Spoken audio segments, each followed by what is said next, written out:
The Bible is very forthright as regarding the creation of the earth and all that is upon the planet. Genesis chapter 1, verses 1 to 5. In the beginning, God created the heaven and the earth was without form and void, and darkness was upon the face of the deep, and the Spirit of God moved upon the face of the waters. And God said, "Let there be light," and there was light. And God saw the light, that it was good, and God divided the light from the darkness. And God called the light day, and the darkness he called night. And the evening and the morning were the first day. And so we have recorded there the first day of creation. But in the very first verse of the Bible, in the opening words, we have the challenge to all men and women, especially in our modern society. In the beginning, God created. In the beginning, God created the heaven and the earth. And we as Bible students believe wholeheartedly in these words that God did create. And when we get down to the fifth day of creation, verses 20 to 23 of Genesis chapter 1, we read of the birds and the various life forms of the sea coming into being. And so we read in verse 20, God said, "Let the waters bring forth abundantly the moving creature that hath life, and fowl that may fly above the earth in the open firmament of heaven. And God created great whales, and every living creature that moveth, which the waters brought forth abundantly after their kind, and every winged fowl after his kind. And God saw that it was good. And God blessed them, saying, Be fruitful, and multiply, and fill the waters in the seas, and let fowl multiply in the earth. And the evening and the morning were the fifth day." Now on the sixth day comes the creation of man. But for this particular talk, we're going to concentrate on one type of bird.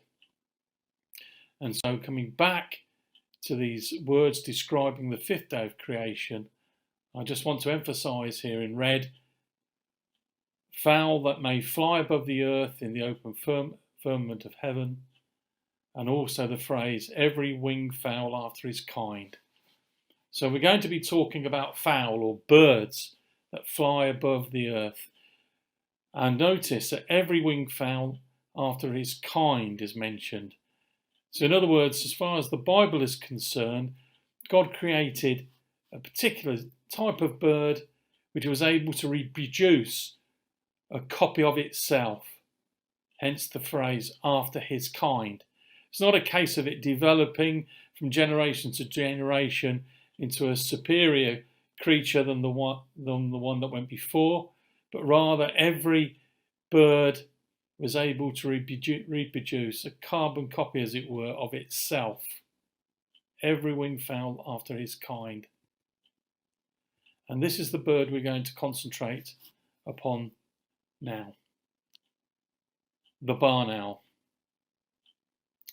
Beautiful looking creature. And it is a widely distributed creature throughout the earth. Barn owl is found in all the continents of the earth other than the Antarctic. Find it in the Americas, in Africa, in Europe, Australasia, and in Asia. Very widespread. Sadly, in the United Kingdom and in the British Isles overall, we find the barn owl is struggling. If you look on the map there, you can see that in Ireland it's becoming increasingly more rare. The barn owl is losing its habitat and so is decreasing in numbers. We're going to look at some wonderful characteristics of this bird, which I believe demonstrate that it was created, that it was designed, that it didn't come about through chance. And so we're going to look first at its toes. And you can see from the picture there how impressive they are. They have 4 toes, 3 of which face forward when the bird is in flight, and the uniquely flexible outer front toe on each foot can swivel round to face backwards when the bird is at rest.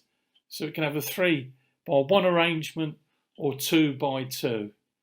And so this gives it the ability not only to perch up, but also to grab and to handle its prey comfortably. And as you look at its toes, you can't help but notice the talons, which are very sharp. But the barn owl has what's called a pectinate claw. And this claw, if you look in the photograph there, has a comb-like serrated structure that runs along the inner talon edge of the third digit. So that comb-like serrated edge is very, very useful. And it's used in preening with special regard to that facial disc, which is so important to the bird. So the talons, so needful in taking the prey, but this particular structure found on the third digit is wonderfully designed to be able to preen that facial disc. Now, I don't believe that this has come about through happy circumstance, through one mutation to another, but rather, as it says in Genesis, the bird was created and it was able to reproduce after its kind. And so the first barn owl had this structure on its third digit, and then the one that it reproduced, and so on from generation to generation. Now we move on to the third aspect of this bird that I want us to consider. The rough grassland over which they usually hunt, wherever that may be, whether it's in Africa or whether it's in the United Kingdom or in South America, wherever it is where there's this rough grassland in which they hunt, predominantly that land is light brown for most of the year. So when viewed from above, the bird is well camouflaged.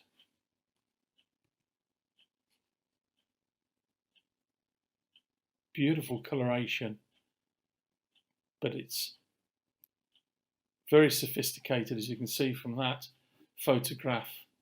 The patterns there are quite intricate. Now the barn owl has a white underside, and the white underside works as an anti-silhouette strategy. When viewed from below, birds almost always appear as a dark silhouette. To counteract this, the best colour to be is white. And so although it's basically brown on top, tan coloured, underneath it's white. And so it's camouflaged in terms of the ground, but also for a creature looking up, there is this anti-silhouette strategy employed where the bird is successful because it is white underneath. Now, as you might expect, eyesight for a bird of prey is a very important feature. And a barn owl has eyes which, in very crude terms, are on average twice as light sensitive as human eyes. Their eyes are so much superior to ours. In near darkness, a barn owl has a brighter image than a human can see. And so a barn owl can pick out detail even though the light is poor and within the shadows. Wonderful eyesight, and so needful for a bird of prey. It's not something that it develops from generation to generation. Happy throw of the dice repeatedly being thrown, 6 coming up all the time, over and over again, and so the eyes improve and improve and improve until they get this good. The barn owl has to have eyes of this quality, this precision, right from the off. And so it was created according to God's design. The owl's low light vision is highly movement sensitive. Anything small that starts to move is instantly noticed by the owl. Picks it up straight away and reacts. We probably wouldn't see it at all, whereas an owl knows there's something there. Moving on now to the neck. You might be surprised that we're going to talk about the neck of a barn owl. Well, the neck of a human being, we just have 7 vertebrae. Barn owl has 14, twice as many. And this allows for maximum head rotation and a field view of 270 degrees when turning their head as far as it will go. And so an owl can be in the same position and yet swivel its head right round. So the neck is important, gives it a greater field of view. And I couldn't resist showing you this photograph. Why a barn owl would like to have its head in such a position, I don't know. But there you are, such as the movability due to those 14 vertebrae. To prevent such contortions bursting blood vessels or cutting off the blood supply to the brain, the arteries in an owl's neck, which sit inside tubes within the hollow bones, are cushioned by air sacs. Other arteries at the base of the skull can dilate to store blood, so if the flow is interrupted lower down, there is a reserve to supply the brain. Wonderful arrangement, beautifully designed. Has to work straight away, and it does. So it's not just a case of the head being able to be moved around. This supply of blood to the brain has to be looked after, and so God has arranged everything perfectly. Barn owls are corpuscular, which means they can see well in poor light, dawn and particularly at dusk, but they can also see well in full sunlight.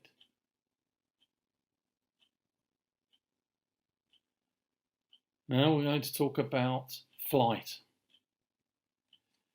They have a very low wing loading, large wings supporting a lightweight body.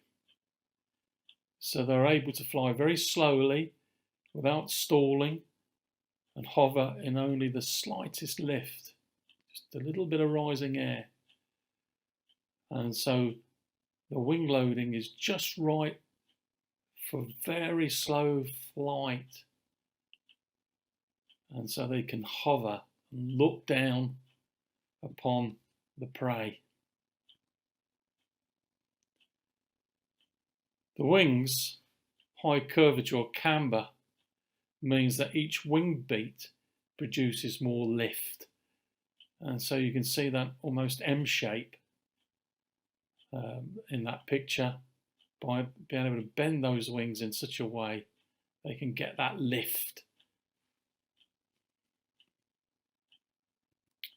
In fact, a barn owl can take off almost vertically, designed to fly with this wonderful skill.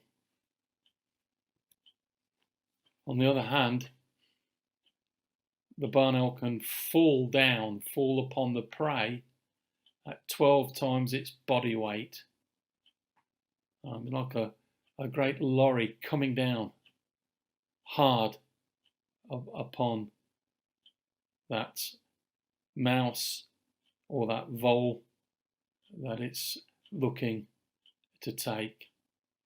So they have this great ability in flight to go slowly. They can rise almost vertically straight off, but then they come down. They can come down hard at great speed with great momentum. But the most precious thing to a barn owl, in regard to its flying, that it can do so silently. The legs are covered in feathers, and that cushions the sound. Their plumage is denser than most other birds, and this also helps absorb the sound.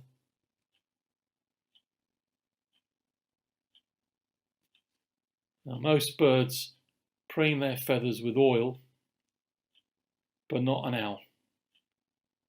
And so barn owls are not very waterproof. They need their feathers fluffy to actually deaden any noise, but they're not waterproof, and they don't fly if they can help it in the rain. They will fly in the rain, but only if they're desperately hungry. The primary feathers on an owl's wings are separated from each other and have a soft downy surface. A layer of tiny hairs also trap air within the feather surface, so they're linked up and yet they're separate, and those tiny hairs, so crucial in cutting down the noise. The foremost wing feather, the 10th primary, has a row of tiny hooks like a fringe that help to deaden the sound of air hitting the wing's leading edge. There's a close-up where you can see that fringe. So again, it's about reducing the volume.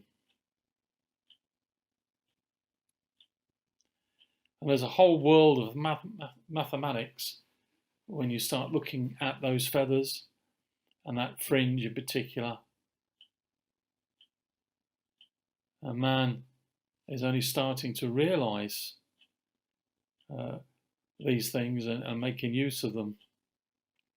And so man is starting to create similar serration on wings and on rotor blades. Ventilator companies design axial fans with serrate edging to try and reduce the noise of a fan, which otherwise might be some troublesome. So man starts now to create and copy that which God created perfectly right from the beginning. The trailing edges of the wing feathers are also soft and hair-like fringes there which damp down any turbulence created by the streams of air that meet behind the wing.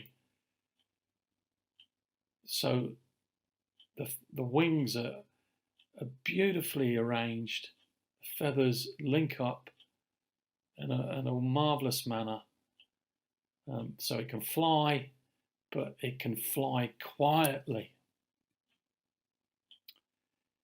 We now move on to hearing. And that beautiful heart-shaped facial disc, which makes the barn owl so attractive to us, it is so crucial. And it's made of stiff feathers, different type of feather altogether. These are stiff. And the idea is that they reflect any sound towards the ear opening, which are on the sides of the head, thus amplifying the overall signal. Just like a satellite dish, widely separated waves are concentrated into a point. The ear openings are situated inside the facial disc, just behind the eyes. And they are shaped differently. The right ear opening is usually larger. The ears are asymmetrical. One is level with the nostril and the other is higher, nearer the forehead. And these ears are covered with feathered flaps that close for loud noises and open for soft sounds. So if they're hunting by the side of a motorway, for instance, then by the use of those flaps, they can cut out the background noise of any vehicle or vehicles and concentrate and focus solely on their prey. The barn owl has the most sensitive hearing of any creature yet tested. This is God-given, God-designed, created in this way. It flies quietly, almost silently, and it can hear exceedingly well. The ear on the left is slightly higher than the one on the right. Sound coming from directly below will be picked up by the right ear before the left ear, and thus the vertical difference will be accentuated. So there's a purpose in one ear being a different position to the other. This asymmetrical arrangement is not a bit of luck, but rather through design. It's said that a barn owl can actually hear a mouse's heartbeat in a 30-foot square room. A barn owl can tell by the frequencies whether a rustle or a squeak in the vegetation below is being made by a wood mouse or a bank vole. That's how sensitive the hearing is. They are able to locate and capture prey in total darkness using their hearing alone. So although they have good eyesight, they would still catch their prey, even effectively they were flying blind. Now these wonderful features of the bird speak to me of a creator. This has not come about by chance. This talks of design. This is a creature that's been planned out and put together by God.